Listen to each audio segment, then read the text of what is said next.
الحمدللہ وحدہ والصلاة والسلام علی من لا نبی بعدہ، اما بعد۔ ایک سوال کیا گیا ہے کہ کیا دم کرنا جائز ہے یا دم کروانا جائز ہے؟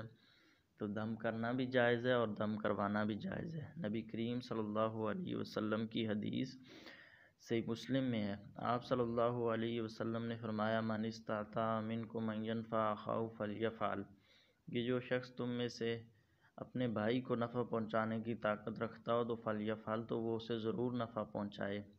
دم کر سکتا ہے تو اسے ضرور دم کرے۔ اسی طرح نبی کریم صلی اللہ علیہ وسلم سے خود دم کرنا بھی ثابت ہے اور کروانا بھی ثابت ہے۔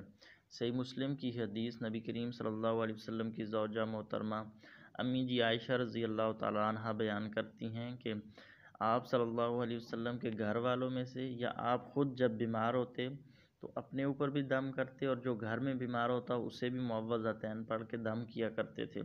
اور جب آپ ایک دفعہ سخت بیمار ہوئے جس میں آپ فوت ہو گئے، اس بیماری میں تھے، تو میں آپ کو دم کیا کرتی تھی۔ اسی طرح آپ صلی اللہ علیہ وسلم کا حکم بھی موجود ہے۔ امی عائشہ رضی اللہ تعالیٰ عنہ بیان کرتی ہیں کہ آپ صلی اللہ علیہ وسلم نے مجھے حکم دیا کہ میں نظر لگ جانے سے دم کیا کروں۔ اس طرح انس بن مالک رضی اللہ تعالیٰ عنہ اور بھی کئی صحابہ اکرام رضوان اللہ علیہم اجمعین سے دم کرنا ثابت ہے اور کروانا بھی ثابت ہے۔ اور آپ صلی اللہ علیہ وسلم نے صحابہ کو فرمایا، صحیح مسلم کی حدیث، کہ اپنے دم مجھ پر پیش کرو، جو شرکیہ بات ہے میں اسے نکال دوں، باقی تم دم کیا کرو۔ اور آپ نے فرمایا دم کرنا جائز ہے جب تک اس میں شرک نہ ہو، شرکیہ دم نہیں کیا جا سکتا اور نہ ہی کروایا جا سکتا ہے۔ باقی مسنون جو دم ہیں، دعائیں ہیں، قرآنی صورتیں ہیں، آیات ہیں، وہ پڑھ کے دم کیا بھی جا سکتا ہے اور کروایا بھی جا سکتا ہے۔ السلام علیکم۔